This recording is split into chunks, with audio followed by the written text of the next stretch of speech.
Plastic का भारतीय वर्ग का मैथ है प्रश्नावली 1B त्रिकोणमितीय अनुपात। मैंने पिछले वीडियो में क्वेश्चन नंबर आपका 19 का बोला था कि सब हल कर देंगे, लेकिन वीडियो लंबा होते जा रहा था, इसलिए मैंने एक ही सवाल को हल किया था। चलिए क्वेश्चन नंबर 10 को देख लेते हैं। क्वेश्चन नंबर 10 क्या कहता है? क्वेश्चन नंबर 10 कहता है tan square 45 degree plus sec square 60 degree minus cot square 30 degree plus cosec square 30 degree.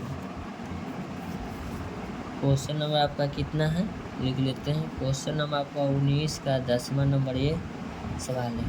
10वां number सवाल कहता है tan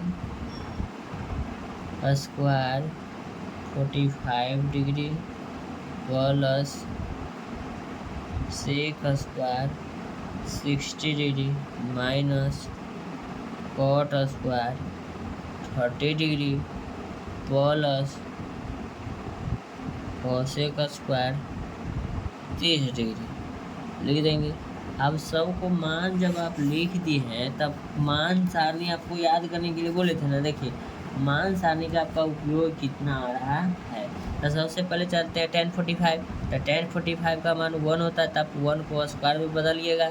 फिर लिखना है सेक में जाएगा तो सेक 60 डिग्री, सेक 60 डिग्री का मान आपका 2 होता है, 2 का स्क्वायर माइनस कॉट में जाएगा तो cot 30 का जो मान होता है आपका √3 होता है, तो √3 का स्क्वायर बनाना है। प्लस अब cosec 30, तो cosec 30 का जो मान होता है 2 होता है, तो 2 का क्या करेंगे हम स्क्वायर करेंगे ना। cosec 30 का जो मान होता है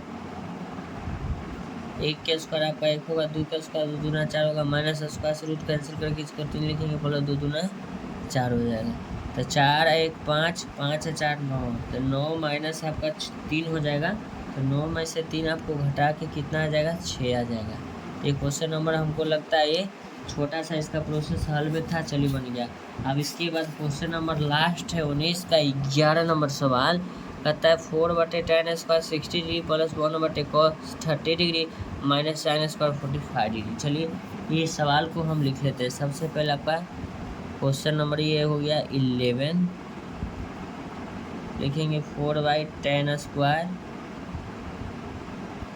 60 degree plus 1/cos square 30 degree minus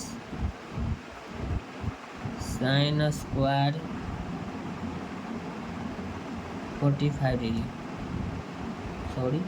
45 degree लिखेंगे सबका। फिर आपको मान इसमें पुट करना है। मान पुट करने के बाद फिर इसका आपको क्या करना है, हल करना है। तो सबसे पहले लिखेंगे tan में जाएंगे 4/tan 60 का जो मान आपका होता है, tan 60 का मान हम जानते हैं कि √3 बटा क्या होता है, कुछ नहीं √3 होता है। एक लड़का 2 बोल रहा था, नहीं बटा में हो ही नहीं करता है tan में लिखेंगे। फिर लिखेंगे +1। अब जाना है cos 30 डिग्री का जो मान आपका होता है √3 बटा क्या होता है 2 होता है। √3 बटा 2 का आपको क्या करना है, होल स्क्वायर करना है। फिर लिखेंगे माइनस sin 45 का जो मान होता है 1/, आपका कितना होता है √2 होता है, तो 1/√2 का आपको होल स्क्वायर करना है। स्क्वायर से तो इसमें रूट कट जाएगा, तो ये हो जाएगा आपका 4/3। फिर लिखेंगे प्लस 1/3 बटा 2 दूना 4, फिर माइनस 1/2 लिखेंगे। इसमें थोड़ा चेंजिंग आएगा, बाकी समय चेंजिंग तो नहीं आने वाला। इसको लिखेंगे 4/3 प्लस 1 बटा में यहाँ कुछ नहीं 1, ये अलग एक साथ है, भागा लिखेंगे 3/4 माइनस 1 क्या लिखेंगे आपको 2 लिख देंगे। अब इसमें होता क्या है, हम आपको इसलिए डिटेल कर दे रहे हैं ताकि हम डायरेक्ट नहीं लिख रहे हैं, नहीं तो डायरेक्ट लिखेंगे तो फिर समझ में नहीं आएगा, तो कमेंट करिएगा।